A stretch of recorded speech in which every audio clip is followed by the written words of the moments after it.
find the total surface area of cone with radius 7 cm and slanting height. Slanting height na enadhu L கொடுத்துட்டாங்க, R கொடுத்திருக்காங்க. அப்போ நமக்கு total surface area formula தெரிஞ்சா போதும். அப்போ total surface area of cone is pi r of r plus L. Okay, pi means 22 by 7. R value is given 7.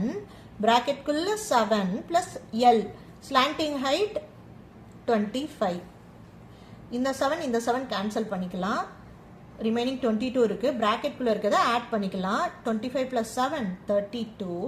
இப்போ 22 32 multiple பண்ணோம்னா 704 centimetre. இங்கே ஏரியா ஃபைண்ட் அவுட் பண்ணுறோம். ஸோ ஸ்கொயர் போடணும்.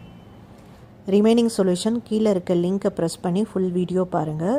மென்சுரேஷனில் 3 mark 5 mark கொஸ்டின்ஸ்லாம் upcoming வீடியோஸில் வரப்போகுது. ஸோ இந்த சேனலை சப்ஸ்கிரைப் பண்ணி ஃபாலோ பண்ணுங்கள். தேங்க்யூ.